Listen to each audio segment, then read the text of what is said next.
At 8:15 on the morning of August 6, 1945, the city of Hiroshima is already awake. The summer air hangs heavily over western Japan, warm and still after sunrise. Along the broad channels of the Ota River, fishermen prepare their boats while factory workers cycle towards workshops that have escaped the worst destruction of the war. School children, many already mobilized for labor service, gather in open spaces to help clear fire breaks through neighborhoods of tightly packed wooden houses. Electric trams rattle steadily along their tracks. Shopkeepers lift shutters.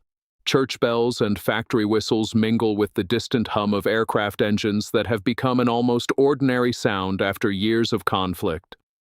High above the city, where the sky appears impossibly clear, a single American bomber crosses the morning in brilliant sunlight. It flies so high that few people below can make out more than a silver speck. Air raid warnings had sounded earlier, but with only a handful of aircraft detected, the alert is downgraded. Many residents, accustomed to reconnaissance flights that often pass without attack, resume their daily routines. Few have any reason to believe that this morning differs from countless others endured during the final months of the Pacific War. Inside the aircraft, every movement follows a carefully rehearsed procedure. Instruments are checked once again. Crew members monitor altitude, speed, and course with remarkable precision. Their mission has been planned over many months, yet none can know exactly what will happen once it is complete. The weapon they carry has never before been used in war. It represents years of scientific research, immense industrial effort, and a decision that continues to provoke debate among historians, military analysts, and political leaders alike. At precisely 8:15 and 17 seconds, according to mission records, the bomb is released.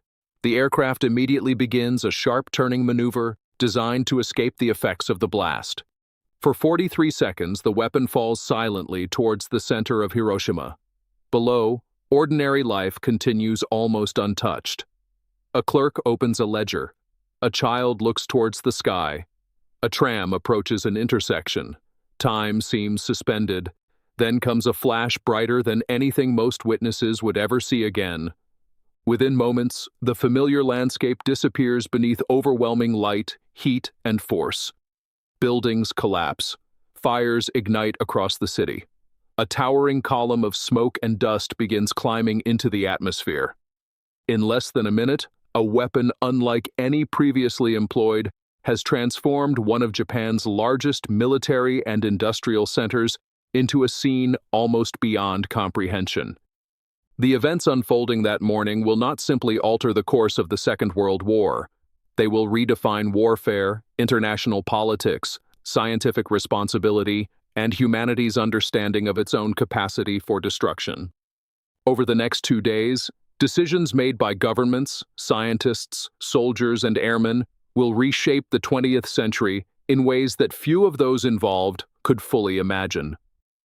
To understand why that August morning unfolded as it did, it is necessary to look far beyond Hiroshima itself. The story begins years earlier, not with a bomber crossing Japanese skies, but with discoveries inside laboratories where physicists were attempting to understand the smallest building blocks of matter. By the late 1930s, Europe stood on the brink of another devastating conflict. Scientific breakthroughs were arriving with astonishing speed. In 1938, German chemists Otto Hahn and Fritz Strassmann conducted experiments that were later correctly interpreted by Lise Meitner and Otto Frisch as the splitting of the uranium atom, a process now known as nuclear fission. Their work revealed something extraordinary. When certain atoms divided, they released enormous quantities of energy, along with additional neutrons, capable of triggering further fission events. If enough suitable material could be assembled, a self-sustaining chain reaction might occur. To many scientists, this was an astonishing intellectual discovery. To others, particularly as Nazi Germany expanded across Europe, it hinted at a terrifying military possibility. Several prominent physicists who had fled persecution in Europe feared that Adolf Hitler's regime might exploit this new knowledge first. In August 1939, Albert Einstein signed a letter, drafted largely by physicist Leo Szilard, warning United States President Franklin D. Roosevelt that Germany could potentially develop extraordinarily powerful bombs based upon uranium. Historians continue to debate precisely how influential the letter proved, but it contributed to growing American interest in nuclear research during the opening years of the war. As conflict spread across continents, military technology advanced at unprecedented speed. Radar networks extended defensive vision beyond the horizon. Jet engines approached operational service. Rockets capable of crossing national borders without pilots emerged from German research establishments. Yet none of these innovations promised destructive power on the scale theoretically contained within the atomic nucleus. Creating such a weapon, however, appeared almost impossibly difficult. Natural uranium consists predominantly of uranium-238, which cannot sustain the rapid chain reaction required for an explosive device. Only a tiny fraction, around 0.7%, is uranium-235, the isotope needed for one bomb design. Separating these nearly identical forms of uranium presented one of the greatest engineering challenges ever attempted. It was rather like trying to separate grains of sand that differed by only the slightest fraction in weight, not by hand, but on an industrial scale involving tons of material. An alternative approach centered upon plutonium, an element scarcely found in nature and produced inside specially designed nuclear reactors. This route required entirely new technologies, from reactors capable of sustaining controlled chain reactions to chemical facilities able to extract plutonium from intensely radioactive fuel. Every stage introduced hazards never previously encountered in industrial production. The strategic urgency grew steadily. By 1942, Allied fortunes remained uncertain. German forces occupied vast areas of Europe. German U-boats threatened Atlantic supply routes. Japanese forces had conquered enormous territories across the Pacific and Southeast Asia. Military planners could not dismiss the possibility that Germany might solve the scientific problems first. The United States, supported by Britain and Canada through unprecedented scientific cooperation, therefore embarked upon what became known as the Manhattan Project. It was among the largest and most secret engineering enterprises in history.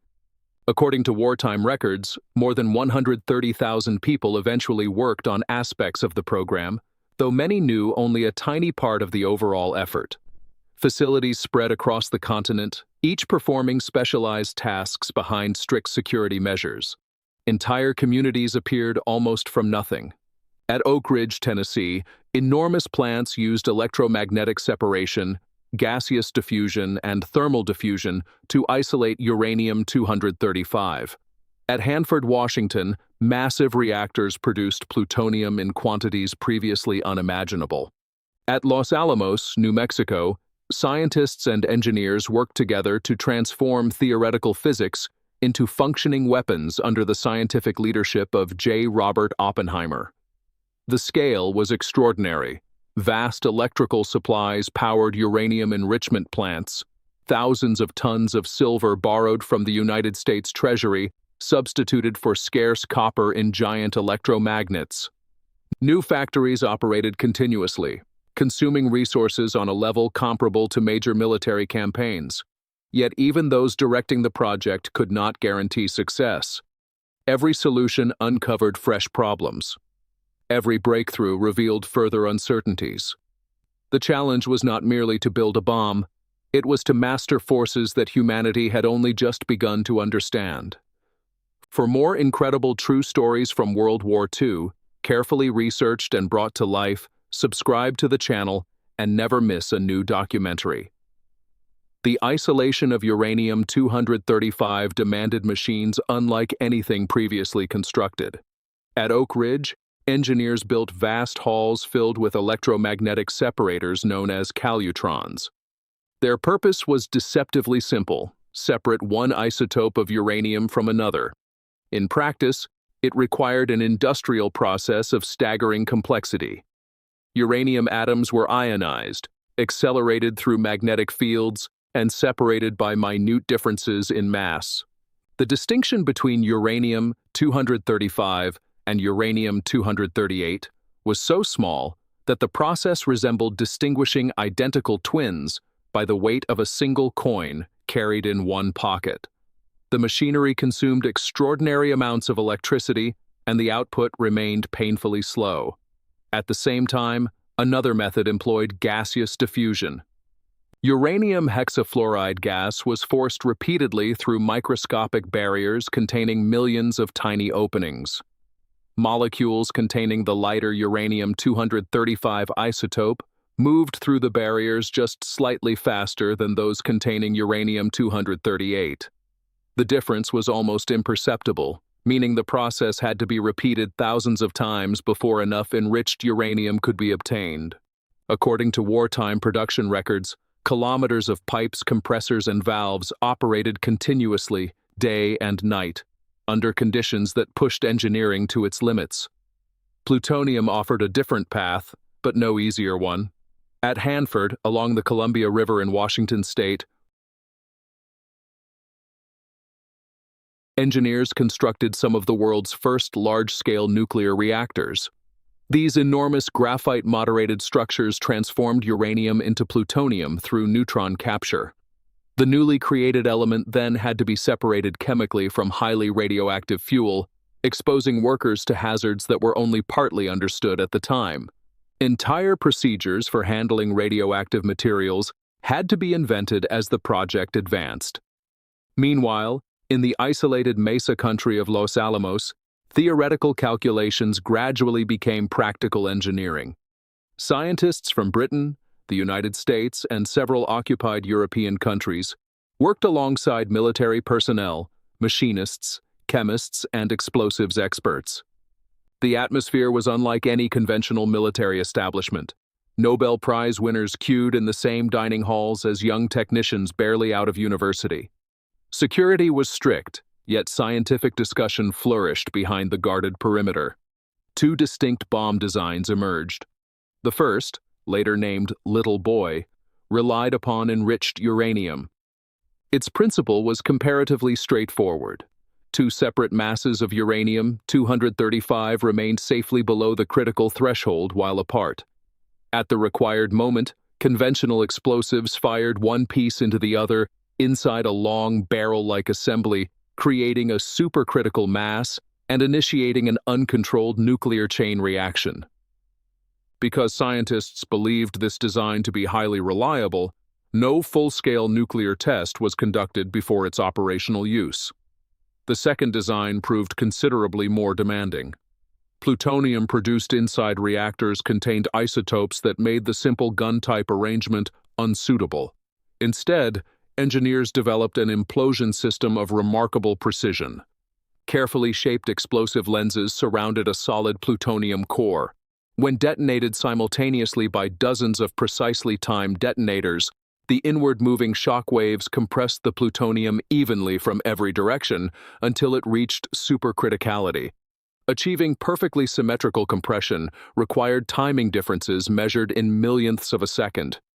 Even a slight imbalance risked producing only a partial nuclear reaction, wasting years of effort. Because so much remained uncertain, this plutonium weapon had to be tested. Before dawn on July 16, 1945, in the Jornada del Muerto desert of New Mexico, scientists, soldiers, and technicians waited anxiously beneath storm-filled skies. The test site, codenamed Trinity, consisted of a steel tower standing over the desert floor. At its summit rested the first nuclear device ever assembled for detonation. At 5:29 in the morning, the countdown reached 0. The desert erupted into light. Observers many kilometers away instinctively shielded their eyes as a fireball expanded with astonishing speed.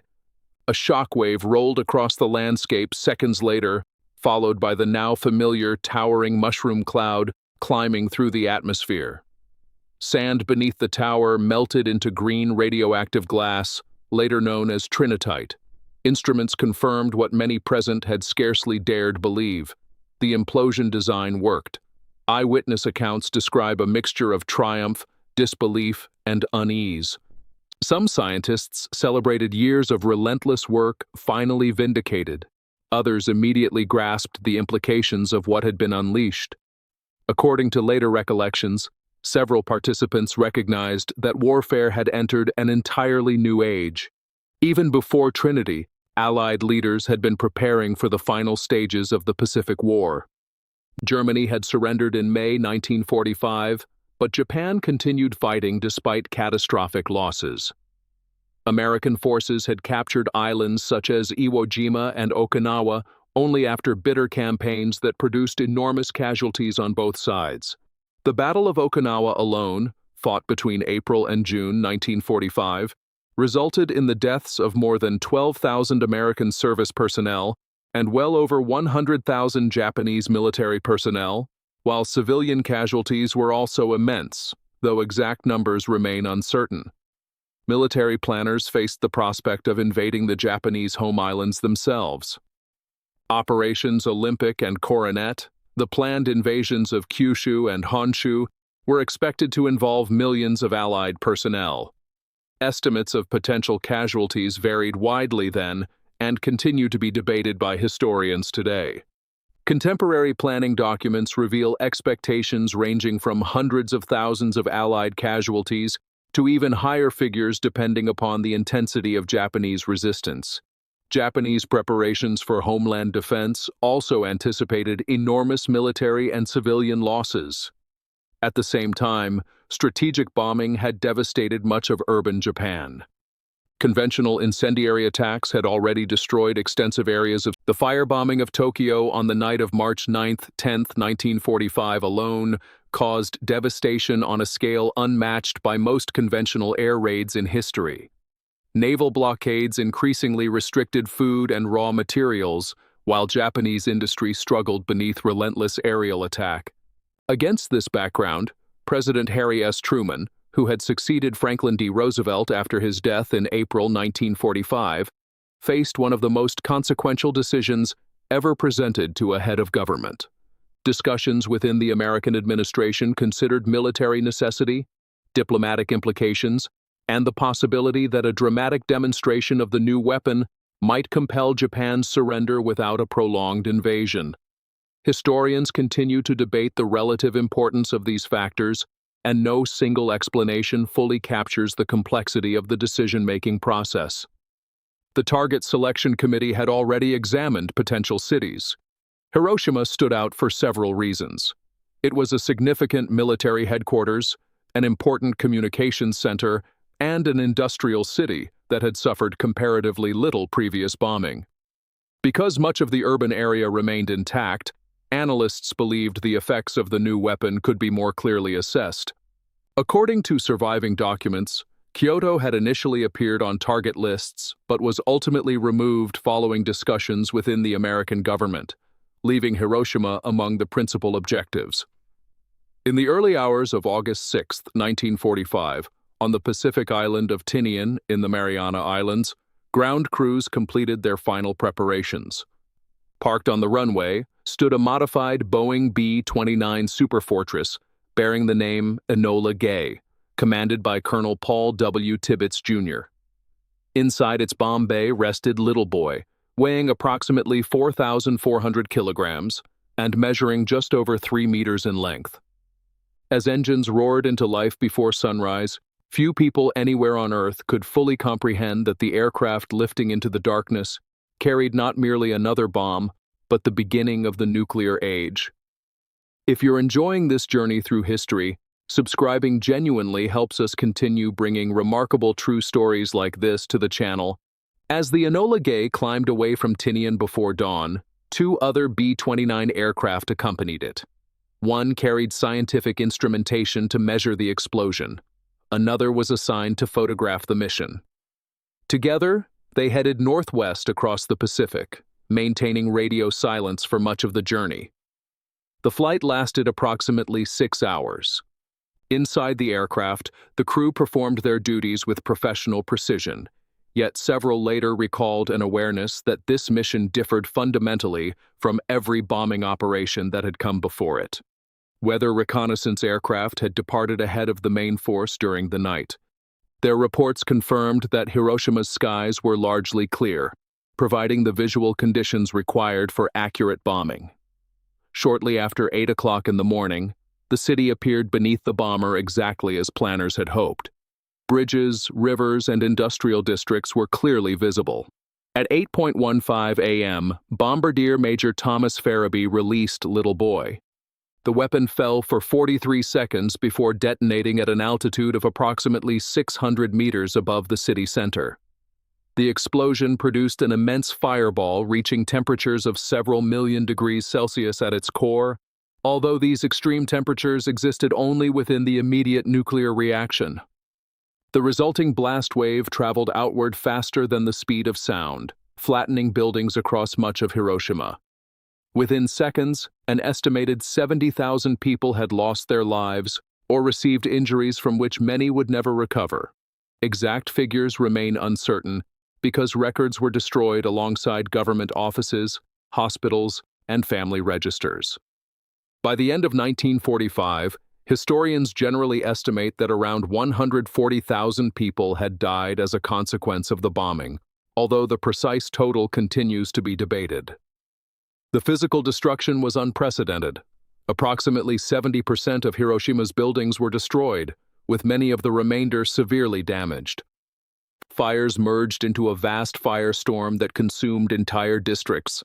Hospitals themselves lay in ruins, leaving surviving doctors and nurses to treat thousands of casualties with almost no medicines, equipment, or clean water. Many victims suffered burns unlike anything previously encountered in wartime medicine, while others who appeared relatively unharmed soon developed symptoms caused by intense radiation exposure, a phenomenon that physicians only gradually came to understand. Eyewitness testimony consistently describes confusion rather than immediate comprehension.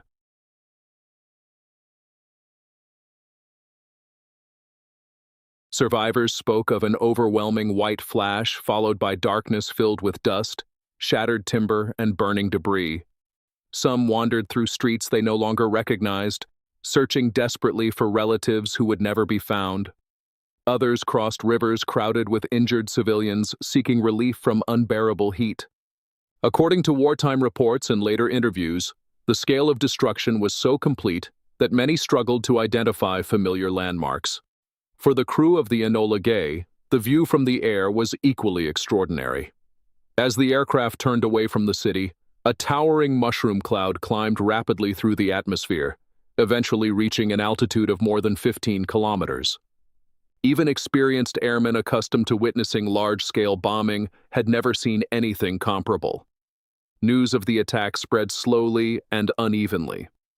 Japanese authorities initially struggled to determine what had happened because communications with Hiroshima had largely ceased.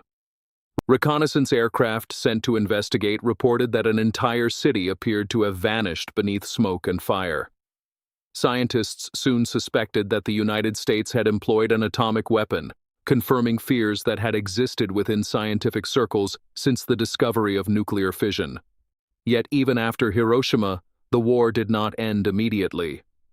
On August 8, 1945, the Soviet Union declared war on Japan, honoring commitments made earlier at the Yalta Conference.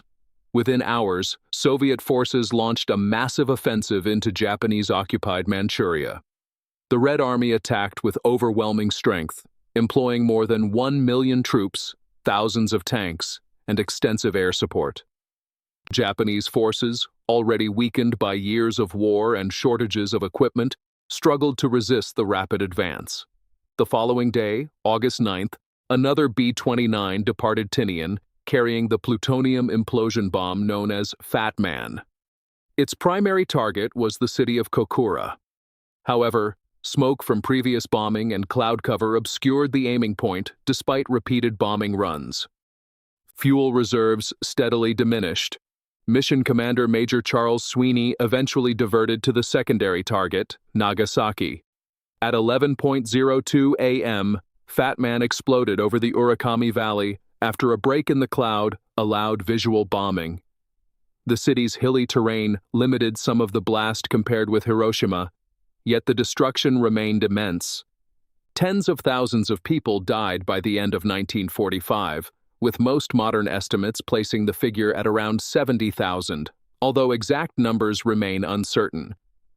The combined impact of Hiroshima, the Soviet invasion, and Nagasaki placed Japan's leadership under unprecedented pressure. Historians continue to debate which factor proved most decisive, and surviving records indicate that both the atomic bombings and the sudden Soviet entry into the war fundamentally altered Japan's strategic position. Together, they removed any realistic prospect of negotiating favorable terms, while simultaneously demonstrating that continued resistance risked even greater catastrophe. On August 15, 1945, Emperor Hirohito addressed the Japanese people by radio for the first time in history. Speaking in formal court language unfamiliar to many listeners, he announced Japan's acceptance of the Allied surrender terms. For countless civilians, soldiers, and sailors, the long war had finally come to an end. The significance of those 2 August days extended far beyond the surrender of Japan. They marked the beginning of a world transformed by nuclear weapons. Every major power would thereafter measure its security not only by armies, ships, and aircraft, but by the destructive potential locked within the atom.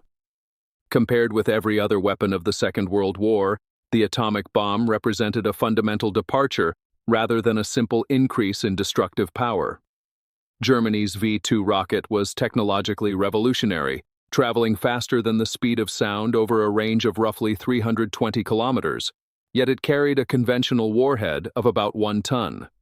Britain's Tallboy earthquake bomb weighed over 5,400 kilograms and could destroy heavily fortified targets through massive kinetic force. The American B-29 was itself one of the most advanced bombers ever built, capable of carrying heavy bomb loads across vast distances. None of these systems, however, could match the energy released by a single nuclear detonation. Little Boy is generally estimated to have produced an explosive yield of approximately 15 kilotons of TNT, while Fat Man yielded around 21 kilotons. The strategic priorities and scientific miscalculations. Britain contributed crucial scientific expertise through the Tube Alloys program before integrating much of its work into the Manhattan Project. The Soviet Union would rapidly accelerate its own nuclear program after the war, successfully testing its first atomic device in 1949, fundamentally reshaping the emerging Cold War balance. The legacy of Hiroshima and Nagasaki remains visible today.